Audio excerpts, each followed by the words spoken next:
morality? Or do all the latest allegations about helping your friends and improprieties and improper contracts really matter? Is that not what we expect? We'll be touching on that tonight, but first here's Ted with the rundown. What lies in the future for BRIC, the corporation that's turned from a provincial dream into a financial nightmare? Coming up with Webster, Jack Smith, President and CEO, and Ed Phillips, Chairman of the board. Who wins in divorce court? Some say it's only the lawyers. Tonight, Webster talks with a woman who fought her own case and won half a dental practice. But first, are the Tories trading government contracts for financial support? The Liberals say they are. Liberal justice critic Bob Kaplan wants a public inquiry, and he's up first with Webster. No Tory, he, said Webster of himself, but he says to Bob Kaplan, as a prominent Liberal spokesman, when we think of all the finagling in the past with the Liberal government, which was in power so long, do the Liberals come with clean hands, or do they have their tongue in cheek when they attack the obvious mismanagement and improprieties that seems to be going on under Mulroney? Jack, a number of our ministers had to resign during Mr. Trudeau's long tenure, and all for doing things that they shouldn't have done. But like signing for abortions. All right. Sky Shop scandals. Yeah, phoning a judge for a constituent. But I'll tell you, there wasn't one who was ever accused of having his fingers or hands in the cookie jar. But is not the payment for services rendered, if I get a $1 billion contract from a federal government today, will I not be nudge, wink and nod, be expected to slip in money to the campaign funds after I've got the contract? Well, a contribution from any Canadian would be welcome and is welcome by our party. And if they got contracts from us while we were the government and they gave money because they liked the way the party was operating, that was fine. But the allegations in this case are that to get a contract, in order to have a minister or a government sign on the dotted line, the contribution has to be made first. You're talking now about the latest the series of allegations in which you are front and center. Yeah. And it came out after a man died, and the police, the RCMP, are conducting an investigation into what? Well, there's a number of cases. The one that's in the news yesterday, toward the end of the day, is a case of an allegation that a 6% kickback was demanded paid to the Conservative Party in order to get a government contract. The one that I've raised today, which I've already spoken to the RCMP about, and I'll be seeing them about again on Tuesday, is a situation in which a ministerial aide told a proposed consultant who had a contract that if he wanted the job, he had to contribute 5% to the party before the minister would sign. He paid, the minister signed, and that is the allegation. Did I hear you correctly that you have certain information which, if proven, will cause a criminal prosecution and of someone who demanded up front a 5%, was it? Yeah. 5% kickback on the proceeds of a government-awarded contract? Yeah, that's correct. Are you prepared to give all the information you have to the RCMP? Well, I want to cooperate with them as fully as I can. No, that's not unusual. That's your duty if you have that, apart from being in your political interest. It is your duty as a citizen to give information of a potential law breaking to the Mounties. I'll tell you, Jack, there's a sort of a mix-up of two kinds of issues here. When anyone violates the law, whether he's a minister or anybody, the RCMP or the police have a responsibility to investigate and lay charges. And I think there are good grounds for these police investigations, and there may well be charges. But there's a much larger issue, and that's the issue of the process by which the government is awarding these contracts. How did this mess start? How is it being directed? What are the rules that the government has set for itself? Certainly the conflict of interest guidelines that were brought forward on September 9 with so much fanfare are not being respected. They're not saying that ministers have to comply with the highest standard of morality and appear to comply with it. What they're telling us in the House is that these ministers have to be assumed to be innocent until they're proven guilty. And of course, we're not talking about violations of the criminal law. We're talking about an expectation that the Canadian people are entitled to have, that ministers will behave in an exemplary manner. Now, what you want that for, we've got to separate these issues out a little bit. One, there's nothing wrong with patronage as such, is there? Well, it's not fully understood, but patronage is part of democratic It's part government. of our system. When I come and into it's power, not law-breaking. I want people of like-minded aims to do the key jobs for me, so that's patronage. Well, I'd never complain, for example, But if cronyism, is that the same thing? When you look at all the names involved in the Ehrlichen improprieties alleged, by goodness gracious me, from senators to cabinet ministers to Conservative Party officials to strange increases in prices of land to a guy who's getting $1 billion contract, what's that? Well, what is wrong in all of that is for a person to feel that to do business with this government, you have to operate through friends of the Prime Minister, through certain people who are identified to you by a minister or who you know are close to the government. That is out of the Canadian tradition. It's totally unacceptable, although it may not be illegal. But I don't think Canadians expect that type of Marcos Philippine standard to apply to getting to do business with the government All right, in our country. in this case where you say there's a rotting system of handling government contracts if they're being traded for kickbacks, the Mounties are in there, you're going to go see the Mounties, is that enough? Well, the police aspects of it are not going to restore public confidence. I mean, if they catch and punish a couple of people who have done this, that is valuable, but that doesn't restore public confidence in the system. And only a public inquiry conducted by an eminent Canadian is going to restore public confidence. Now, that public inquiry would come after the court cases if anyone is charged? Well, it'll be difficult to conduct the two simultaneously, but there's precedent for that, and I don't see much of an alternative. I think the public inquiry is more important now than the criminal investigations are. But yet, let me put on a conservative hat for a moment, and I can say with some sincerity, the moment the Prime Minister, Mulroney, learned of the odious and unacceptable aspects of Ehrlichen, he fired the minister. He ordered a full RCMP inquiry, and he said, let the chips fall where they may. Now, should he have done more than that? What I think is that the Prime Minister is hoping that the RCMP are going to nail somebody pretty soon, because from the moment somebody's nailed, they're going to be able to stand up in the House of Commons and say, we are not answering any more questions. Don't ask us about this, because then this individual won't get a fair trial. That's why, to me, the public inquiry ought really to have the priority. The police can go in after a royal commission or, as I say, during a royal commission. But I was responsible for a number of royal commissions. Do you remember the one into RCMP, security service, wrongdoing, and so on? The bombing and the rest of Yeah, it? so what happened? At the end of the inquiry, Commissioner MacDonald, who's the Alberta judge, ended up saying, here's my report. Pages 20 to 30 should be sent to the Attorney General of Ontario to see if those people should be charged, and the rest to the Attorney General of And a number of people were charged. And a number were. And in each case, the Attorney General had to make the decisions and take the responsibility. But the inquiry reestablished public confidence in the RCMP security service. A partisan question. Why, and you people have all the experience, why is the Mulroney government so stumble-footed that every day there's another smear, another allegation, another cry of scandal? Well, it is a partisan question. I tell you, what I really think is that they got into office with the sense that it's sort of their turn now. They're turning the pork barrel. Yeah, exactly. And it's their turn now, and they had a belief that these kind of things had been going on in the past, even though they had never been able to identify them. Listen, Jack, one thing we had when we were the government, we had a very good opposition. And if we had done any of the kinds of things that we're turning up every day, I don't think we would have gotten away with it. You know, the only appointment that the Prime Minister made where he gave a contract was when Arthur Erickson was given the job to do the embassy in Washington. And this was the big stink of the year, that we were violating the code and what the architects of the country had decided. A serious question. When a man becomes Prime Minister with a massive majority under our parliamentary system, he is in effect, can be, if he has a docile backbench, a dictator.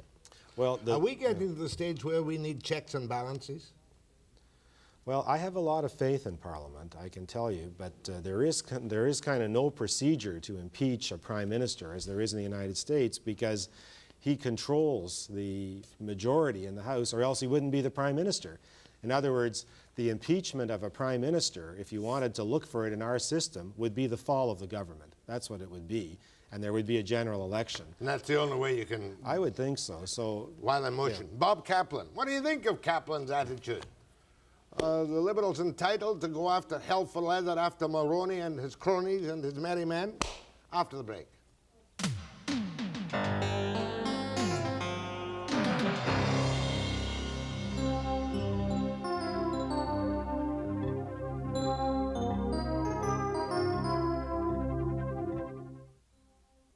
Bob Kaplan, Justice Critic, front bencher for Turner's Liberals in the House of Commons. Broadbent, next Prime Minister of Canada? no, no, sir. Go ahead. Oh, no, wrong one. Go ahead, please.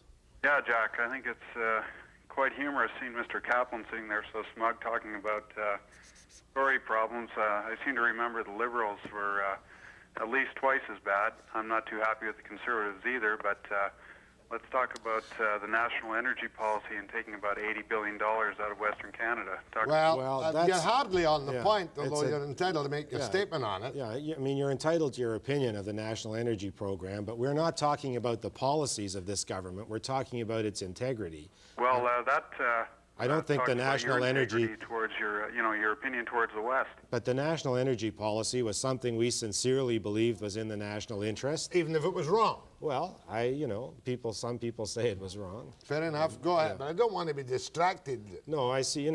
There's three sort of issues with the government. There's their policies, there's their management, and there's their integrity. Go ahead, please. Good afternoon, sir. Yeah. I just want to know by what benchmark these politicians have the right to entitle themselves honorable. What do they do to prove themselves to be honorable men? See the cynicism in that? Apathy we've come to endure and corruption we now expect from our government officials. Australia proved it. The Governor-General fired the government and put it to the people. Not quite the same thing. Not quite the same thing. I don't mind his hyperbole, but he's not going to help us. Go ahead, please. Yes, Mr. Kaplan, I think you've served our country well. I've been watching your career and what you've done and what you haven't done, and I disagree with the last caller. I think you've done a very good job.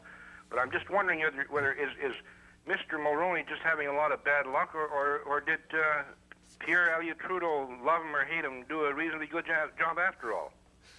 Oh, that's a patsy question. Yeah, no, I think I was very proud to be a member of Mr. Trudeau's government. I know Westerners don't agree with many of his policies, but I think the man had a very considerable integrity. That's right, except for that last moment when he slung the list of patronage onto poor Turner. But you know what he did with that list of patronage appointments? He put them on the table. I mean, this wasn't a question of benefiting people in the back room or behind the scenes and so on.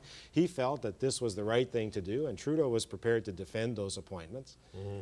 But part of the cynicism of the public, which I detect quite strongly, is rewarding the old hacks by all the party boys by giving them Senate seats. We've got to stop that, haven't we? Yeah, I think so. I don't agree with that approach. Go ahead, please. Yes, good afternoon. Good afternoon, Mr. Kaplan. Hello. I think the point is you keep talking about integrity, and I think that most people get a smile on their face every time politicians start talking integrity. I'll tell you, one of my daughter's friends was over at our house the other night, and she said, "You're mixed up in that Orlicon mess, aren't you?" And here, how am I mixed up in it? I'm attacking the government on it, but to a child, not even a child, this is a teenager I'm talking about, they are getting the impression that, one way or another, we're all mixed up in all these messes. So it's a very sad way to have to do the job of official opposition, to talk about integrity, but I mean, that is the most important thing that has to be done. You see, I think to be philosophical for a moment, there was a total change in the climate of the country at the time of the great debate between Turner and Mulroney, when Mulroney said, "But you had an option, sir," and appeared to say, well, that's the end of blatant patronage, even, far less anything else. Yeah.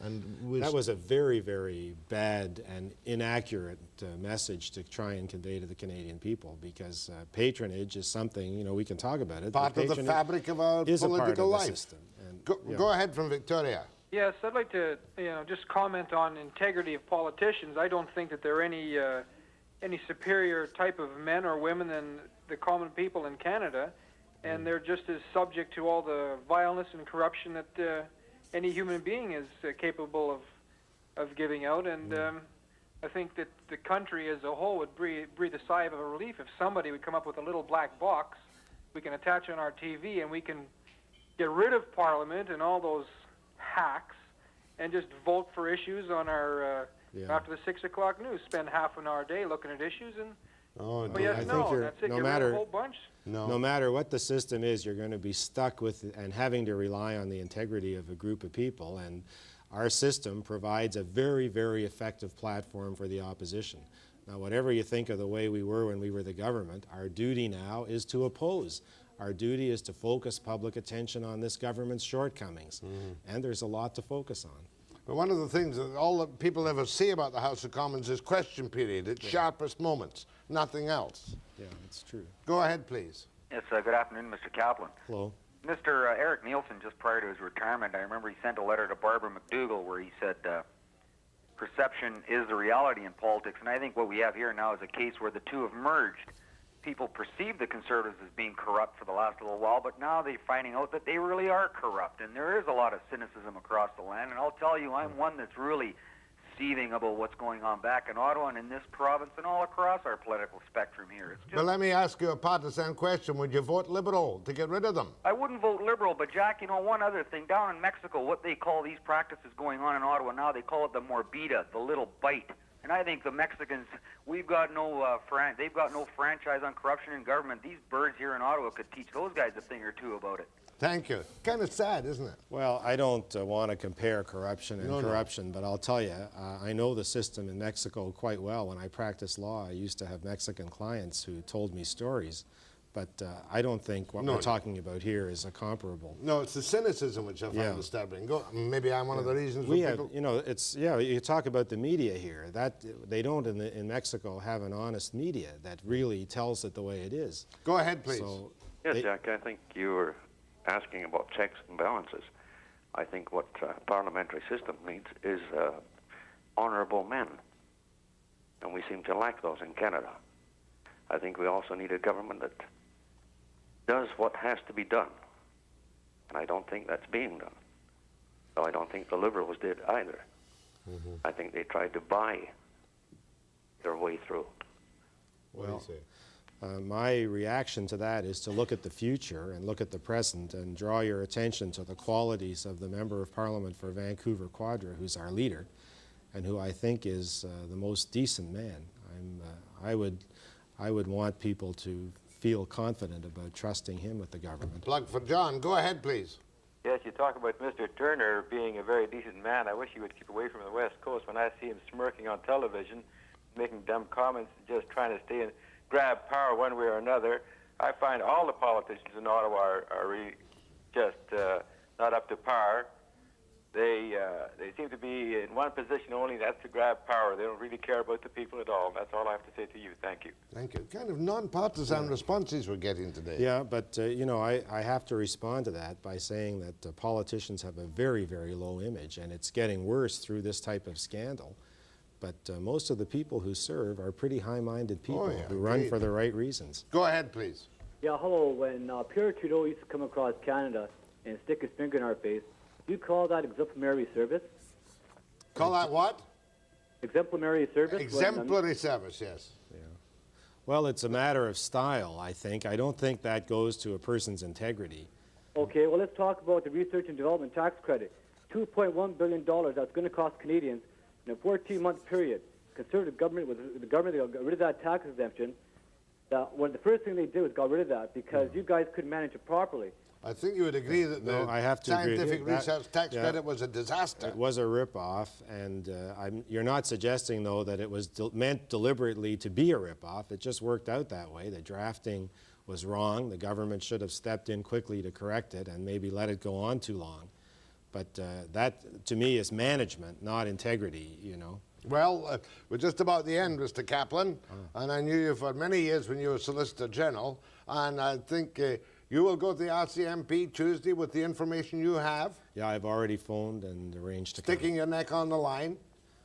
Well, when evidence is brought to you of wrongdoing, I think that's the right thing for any citizen to do, and even more so for a member of Parliament. Well, I think you can take the message back from the West Coast, and we haven't been bombarded quite so much as Central Canada on the Bisson affair that people are disillusioned, people are cynical, and we need somebody to give birth to our faith, rebirth to our faith. But let's not go looking for black boxes. Let's go looking for good men and women who want to serve their country. We'll follow closely what happens on Tuesday. My thanks to Bob Kaplan. Next, we're going to look at BRIC, the former glories, and who knows, the future glories of BRIC after the break about BRIC.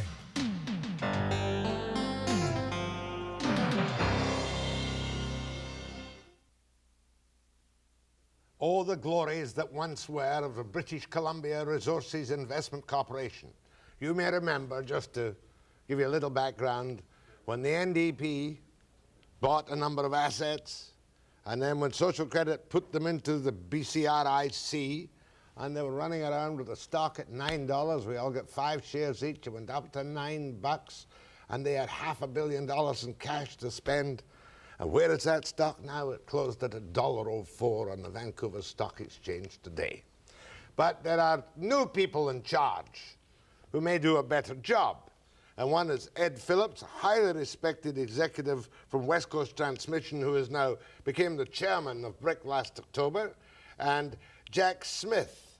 He became president in January of last year. Now, gentlemen, I don't want to saddle you with all the faults and troubles of the past, but will my stock at $1.04 ever be worth anything? Or with the new economic turn down in British Columbia that I see, might we just as well tear them up and throw them away? Well, Jack, I think if we didn't think it was going to be more than $1.04 today, we wouldn't be here in another 6 months, 8 months, 12 months. We wouldn't be here.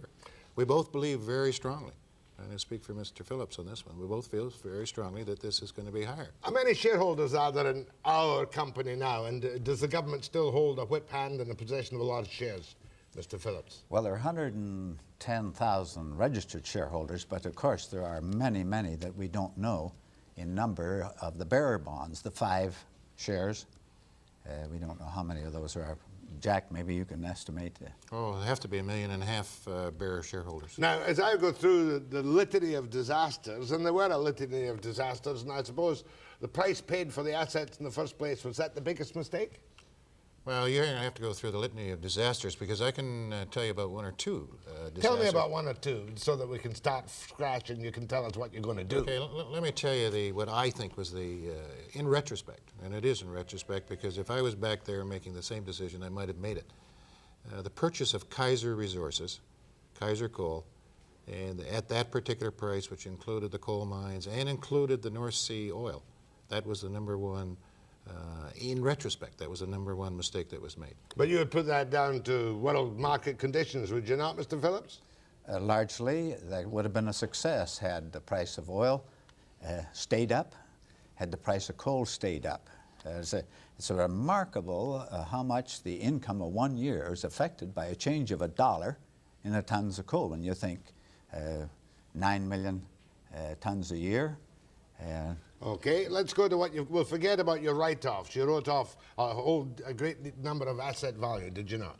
Yes, we did. How much was that you wrote off? I think back in 1985, we wrote off about $400 to $500 million worth of What assets. have you got now that's viable and useful which can help to give rebirth to BRIC? Well, all of the assets, Jack, are valuable. What are they? Let me tell you, there's 4. Essentially, we've got a coal port, which is out at Roberts Bank. Right. And who owns that? We do. 100%? 100% BC Resources. There's a forest operation, which is essentially 4 sawmills, another one being built, so you can say 5 sawmills. The third one is an oil and gas operation in Saskatchewan and Alberta, with some lands in BC. And the final one is 2 coal mines out in the southeast part of British Columbia. Balmer and Balmer and Green Hills, and those are owned 2/3. All right, let's talk about northeast and southeast coal. We in the media were told, and we were told inaccurately for many years, when northeast coal was started, that it would not affect the southeast coal operation. That was not correct, was it? Well, every coal mine in the world competes with another coal mine in the world. So northeast coal competes with southeast coal. We compete with Australia. We can compete with South Africa. So sure, we compete with them. There's no question about it. Why did you, therefore, if there's a market for coal, have a 14-month shutdown in your mine in the southeast? Well, let's go back to 14 weeks. 14 weeks, sorry. Yeah, that was tough enough. 14 months would be too tough. Well, essentially what we were doing, Jack, is we were negotiating with some miners who thought that they needed a particular price increase in their wages. That was too tough. And the reason it was too tough is we knew that we were about to experience some price cuts and volume cuts. We couldn't afford it. I think from the board of directors' point of view, which Ed Phillips can talk to, they agreed with me that we just couldn't afford that kind of rich settlement at that stage. Now, Jack, that's true. The board becoming involved in a dispute of this serious nature has to think of the hardship on the employees, no question about it. But they have to think of the people they represent, and that's the shareholders. When we knew in our own minds that we were going to suffer a price cut and we were going to suffer a volume cut in a few weeks, it would have been a travesty if we had submitted to an uneconomic settlement. That would have been unfair to the shareholders who elect us, assuming they can trust us to look after their interests. Now, but tell me about these Japanese coal contracts. We got in the early glowing days, we got all these wonderful long-range contracts, especially Northeast coal. Can the Japanese, at any time they like, cut the price and cut the quantity they want? Well, the bottom line is that they're the #1 buyers in the world. They use more coal than any other country in the world. And when they come to you and you're not the most competitive country in the world, Australia it is the most competitive, they say, here's our price, here's our volume, do you want it? And that's essentially what you're dealing with. And so you've had progressive cuts in amounts and prices all the way through. Yeah, actually, it's an interesting, people say, we're tired of hearing about world markets and we're tired of hearing the problems that the resource industries and BRIC particularly has. But, Jack, over the last 4 or 5 years, we've lost about $20 to $25 a ton in price. On 9 million tons, that represents about $200 million every year of revenue. Mm-hmm. And in the oil, let me just, in the oil side, we used to have 3.5 million barrels of oil every year that we were producing. You lose $15 price in oil, which we did. That's another $70 million every year. So that's, round terms, $300 million of revenue. Now, you've trimmed your headquarters staff considerably, have you not? Well, we've trimmed headquarters staff, we've trimmed cost all over. We've trimmed operating people, we've trimmed everybody. Yeah, I remember in the glory days before you were there, you bought a $600,000 house for one of your executives. Are you still stuck with that house? We still got the house. We're attempting to sell the house at a price that, well, I'll have to tell you, is under $600,000. Is it under $400,000? Well, I hope it's not under $400,000, but it might be under. All right, now on the positive side, you've now got coal, which is a dicey market to help push up the stock of BRIC, correct? Right. Coal, and you still got, even though you sold the pulp mill, you kept the tree farm license where? In Castlegar. In Castlegar, and some people were annoyed about that. Have you got that now as a timber license for your sawmills entirely, or are you selling chips and pulp as well? No, we're selling chips to the pulp mill, but we use most of the, in fact, virtually all of the cut from that particular tree farm license for our sawmill. So what do you think your economic prospects are today, Mr. Phillips? For BRIC, streamed down, revitalized, hopefully, got rid of a lot of your losers?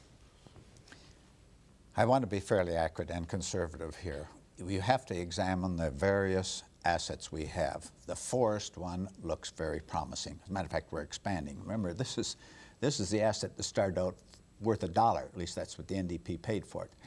Coal mining, you've already observed. Slack in the future does not look very bright, certainly the short-term future. The coal port looks good. It's a profitable operation.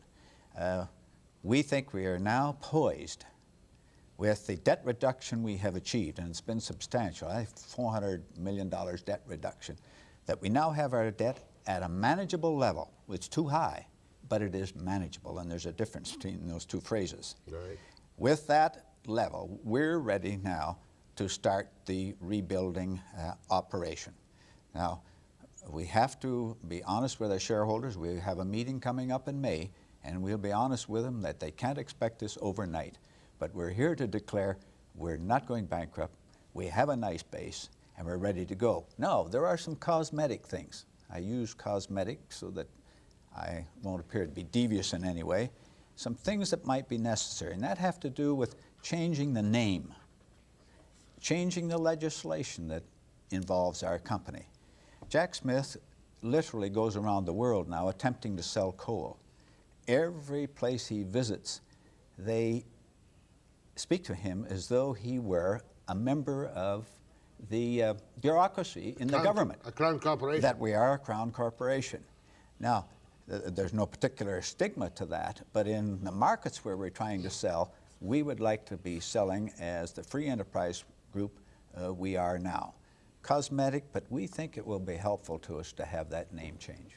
I wonder, yeah, we should get some phone calls, I think, on BRIC. To Ed Phillips, who is the chairman, and to Jack Smith, who is the president and chief executive officer, after the break.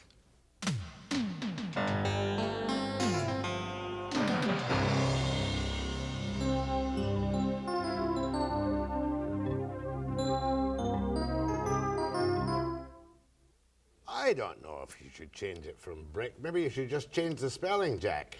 The spelling? Yeah, B-R-I-C-K. Well, we could spell it W-E-S-T-A-R. Westar. Westar. That would be a nice spelling. Do you think that'll be the new name, gentlemen? Westar.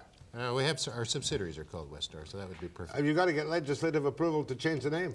Got to get government approval. I mean, government approval. Yeah. We'll see what kind of calls we get. I don't know. Go ahead, please. Yes. Yes. I think anybody out there holding BRIC shares, it's a great investment for the long term, and that if I have $10,000 invested in it, I go out and buy some more shares for $1.05. The first shares I bought were at $6. So then combining the two, it only has to go up, to $3 or $4, and I can come out even. But in the long term, it's a good investment. Anybody with shares should go out and grab all they can at that price, because that's a steal. Is this somebody on your staff? It must be. Thank you very much. Go ahead, please. Yeah, there's one born every minute, isn't there? Listen, I want these gentlemen to comment on this quote in 1982, quote from Walter Block of the Fraser Institute. He said, the BRIC privatization was a success regardless of the share price. He said BRIC would still be a success even if the company ultimately went bankrupt. He said those who think otherwise do not really understand the function and purpose of the privatization. You comment on that? Well, I believe very strongly that's the case. I don't understand it. I know Walter Block very well, and I'm not supporting that statement simply because I know him. But, Jack, this has been described as a privatization experiment that failed. Now, it did not fail. We recognize that the shareholders, and to use the language of the street, have taken a bath. We have to recognize that. But I'd like to, this is very important, I'd like Jack to comment on the assets we took and what was done with them, and the assets we have acquired or developed since, and we'll show it's a success. Well, Jack, to start with, what happened was there was a number of assets that were acquired by the NDP government that were going broke, and they acquired them to maintain jobs. Those were the collection of assets that were put into BC Resources when it was first formed. And basically, the assets of some substance from a job point of view, job creation point of view, were in the forest industries. Most of those were broken down sawmills. There was a pulp mill up at Prince Rupert that was one of the worst here in this province, if not in the world, and there was one at Castlegar that needed lots of work. All of those assets and subsequent assets are first-class assets that are creating jobs, creating revenue. You mean reconditioned, modernized? Well, not only reconditioned and modernized, but there's a first-class management team. The workers are first-class. The output is first-class. And they are an outstanding example of what can be done by people who really want to do something. Your mills unionized? Yes, they're all unionized. Did they work through the recent kerfuffle? Every mill worked 100% of the time. So you went on a fancy wording to keep them working all the time. You must have done. No, the fellows, our management team have a first-class arrangement and relationship. So what you're saying is you took over a bunch of bankrupt assets, collected whatever it was from the public and the stock market up to a value of whatever it was, and that you've spent a lot of that money wisely. So now that we've got these formerly useless assets poised to make some money. Well, no, not all the money was spent wisely in retrospect. I won't say that. But I'm just saying that the assets that were taken over by the government, from the government, have been turned into good assets. Good point. Go ahead, please. Good evening, gentlemen. I'd like to ask the two gentlemen from BRIC what makes them so optimistic about the rosy future potential of the BC economy, given that Mulroney's giving everything to Quebec just like Trudeau did. Well, I'm not sure that I'll start with the first part. I'm not sure that I'm all that optimistic about the BC economy. But when you're in the resource industry, what you have to do is be the most cost competitive there is. And that's what our companies are trying to do, in both in the coal side and in the forest side. We've achieved that. We've got a long way to go. We have to have some breaks and some prices. But so you're not really concerned about the, you'd like to see it, but you're not concerned about the icebreaker as such. You're concerned about your own business. Because I'm not sure that we came here to suggest that the BC economy was that rosy. No. Your viewer might change the impression he got of our position, because we see in the short term a lot of difficulties. Matter of fact, we see in the long term, because we've been on the credit card system in this province for quite a while. And whether it's paid for by lotteries or selling bonds at the SkyTrain or putting them into Crown corporations, we have built up some debt that has to be paid before we can say we're really poised to make our mark in the world. But the point I'm making is that you took these operations and they're now reasonably efficient, no matter what you did unwisely before your time with money. they're very efficient. In the case of the forest products, they're not only efficient, they're making money. Go ahead, please. Yes, first of all, I'd like to say how pleased I am that the BRIC people are there.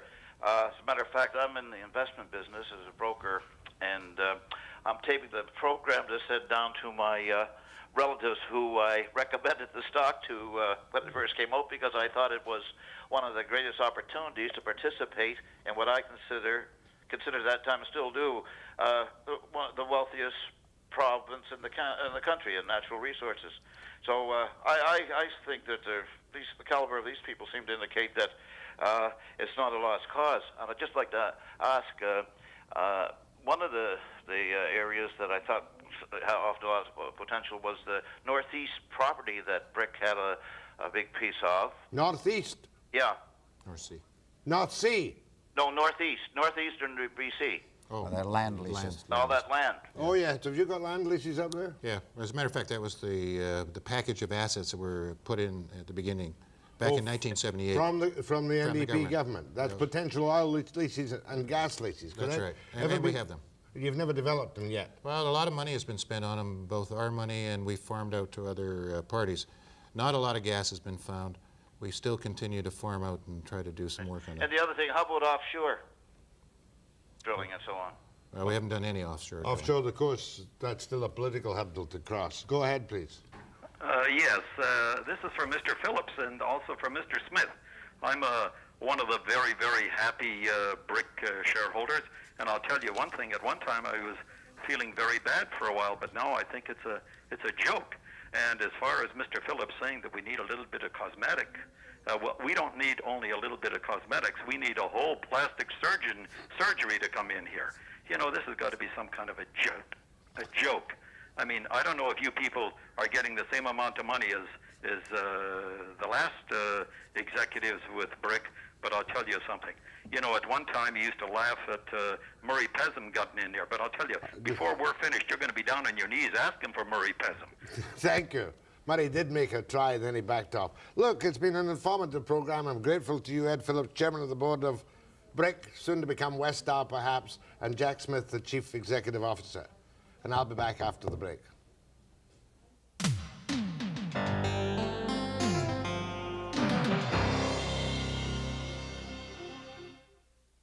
This is a kind of unhappy story with a happy ending for one of the parties involved. Little background. Some time ago, a woman came to see me from Victoria, and she had a not uncommon problem. She'd been through a divorce and the division of the marital property. She was to get $64,000. He, a dentist, was to get $280,000. The woman is Jeanne Psaila, and I said to you at that time, Jeanne, this is too complicated. I can't judge all the circumstances. Come back to me if and when you get a decision in court. Did you get a favorable decision in the appeal court? Yes, Jack, I did. What does that favorable decision give you instead of what you felt was the lack of justice in the other division in the Supreme Court? Well, it gives me a half of a dental practice for which we both had worked so hard for, which I wasn't previously going to get. How much is that dental practice worth as of now so that we can see what extra you get? $104,000. What was it valued at in the previous division of the marital property? It was valued at $30,000. Now, to cut a long story short, you had lawyers all the way through until you lost the case in the Supreme Court, am I correct? That's correct. So your final settlement when I saw you last time, before you won this incredible victory, was how much altogether? $64,000. And? $950 a month, maintenance for 4 years. Sounds not bad on the face of it, but you were unhappy because of the imbalance of what your husband was allowed to keep. That's Were you correct. not? That's correct. But by that time, you'd been through a number of lawyers when you got the judgment which kind of turned you down in the Supreme Court. How much did you spend on legal fees? Approximately $18,000 to that point. And I was told at that point that there was no use going any further, that it was finished, because the order had already been signed. This, what you felt, was the unbalanced order that had been signed. Although, didn't you allege at that time that you felt it wasn't a proper examination of your husband's assets? Absolutely. Well, we didn't have any kind of figures at the trial, being that it came up so quickly, and we did not have it adjourned. So we had 1 day. So you walked away, and lawyers had told you what? My lawyers? No, after that, on the prospect of an appeal, what had lawyers told you? That it wouldn't work. You just wouldn't win in the appeal court. So what did you decide to do? Well, it was after I had dealt with a Mr. Scott Hall in Victoria, who helped me through all this, and he said, Jeannie, I think you should go ahead and do it. And with his help supporting me, I decided I would go ahead and do it anyway. And so it took me a whole year to get things finally together and go into the Court of Appeal. How many appearances in court before, how many different judges did you make before you finally got the decision from the 3 judges who were Hutchin, McLaughlin, and Carruthers? I had approximately 5 appearances before the Supreme Court judges and two appearances before the Court of Appeal judges. Did you find the judges, when you were appearing by yourself, helpful and understanding, or were you a nervous wreck all the way through? I was a nervous wreck, but I found them very supportive, I must say. What difficulties did you have to overcome? Did you have to go out and do a little bit of kind of detective work of your own? Yes, I did. But I think the biggest thing I had to do was actually get the documentation together. And that took a lot of hours at the University Law Library and down at the Courthouse Law Library, getting case laws together to support my case for what I was going after. You did the study on the case law yourself too? Right from the start, yes, I did. And it couldn't have been easy to do that. No, I don't know how I ever started it in the first place, but I think it was just that they had backed me in the corner. I guess the judicial system had backed me into the corner, and maybe the other side lawyer outmaneuvering my lawyers made me decide I would have to go on with this, because I'd heard of so many spouses in my position that had had the same thing happen to them. Meanwhile, were you working? Yes, I was working at the time. In Victoria? Yes, I was. And you've got children? I have 3 boys. And are they still at home with you? Well, they were until a year ago. I have an 18-year-old at home now. When you got the first judgment, which gave you the $64,000, of which you spent $18,000 in legal fees, you didn't have enough money available to hire any more lawyers for all your travails through the various appeal court judges, did you? That's correct. That's when it finished as far as the lawyers were concerned. And when you get up in court, what was the strongest point that you made, you think, that gave you a decision with all your costs on the division of the dental practice? I think the biggest was just a big travesty of justice, that justice hadn't prevailed on my side. As a matter of fact, the appeal court judgment says that the trial judge could have, had he wished, in November 1983, made an adjustment of a lump sum maintenance or an increase in periodic maintenance, and he chose not to do that. That's correct. What did the Court of Appeal judges say about that?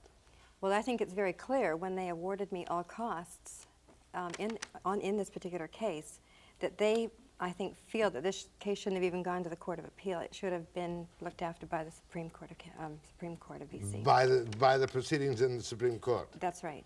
Well, you don't seem to be particularly, in fact, I know you're not vindictive about it, but you want to tell women what? I think basically divorce should not have to go this route, if at all possible. It should maybe be mediation, people getting together and trying to settle assets. The only people that win are the lawyers. I think approximately $60,000 was spent between my ex-husband and myself in lawyers' fees. So, I mean, to me that was too much money to be spent for nothing. One thing that intrigues me is where the Court of Appeal allows your position in the proceeds of the sale of the dental practice and dismissed in all other respects, mind you. You lost a few points you were making in the Court of Appeal, did you not? That's correct. But it said with costs to Mrs. Psaila. As you're not a lawyer, can you collect costs in these circumstances? Apparently there has been a precedent set, I don't know where in Canada, but there has been a precedent set where you can collect costs for the work that you've done. So now you'll have to go and do the research now with the registrars to find out what costs you can charge. I suppose, but I don't think I'm really interested. All I really wanted to do for the people in Canada, I think mostly, is that we can do it. It can be done, really, if you put your mind to it. But it was a tough job, was it not? Indeed it was. One of your lawyers says that told you that you were, one of the lawyers you know told you that you were a veritable trailblazer in women's rights. Mind you, there have been cases before where, for instance, half the value of a practice has been given to a divorced wife, has there not? I think there was a precedent set in Ontario just approximately 2 months ago where a woman was awarded half a medical practice where she had also put her husband through the medical school, the same that I had done with my husband, and, you know, worked in the practice. And that was set approximately a month and a half ago. And is yours the first one that you know of in British Columbia where half of a professional man's practice, the value of the practice has been transferred over to his divorced wife? Well, I think no, that has always been the case, but I didn't get it, and that's why I appealed it to the Court of Appeal. And that's why I had to go this route, because I did not get it. Because you didn't get it the first time around? That's correct. And you feel you've achieved a considerable victory for yourself and other women, but what you've proved most of all is that you can, but not many people can do it without a lawyer, Jeanne. Well, I think it's the intricacies of the law, the legal system. There's so much paperwork and so much red tape that you have to go through. I did not have cooperation on the other side when I was doing my appeal, that I had to keep going back into court to get my book signed. All these sort of things really kept me behind and caused a lot of extra work. In other words, by getting your book signed, you mean every time you wanted to change your factum, is that what you call it? That's correct. You had to appear in front of a judge of the Court of Appeal and say, I want to add this because the other side wouldn't cooperate with you. Yes, or get my books signed to get them over to the other side for him, or he wouldn't approve them, or that sort of thing. That's where I had my difficulty. How long did you have to wait for the judgment after this trial? It was approximately 3 months. What did you say when you finally got the reasons for judgment? Well, I was really, really happy. Not just for the money, it was that I had actually done this, and I don't like to say won, but I had actually won a victory, I guess, for spouses across Canada. Half of the dental practice and costs in all respect in this particular action. That's true. My thanks to Jeanne Psaila. And you're still working in Victoria, of course. Yes, I am. I'll be back after the break.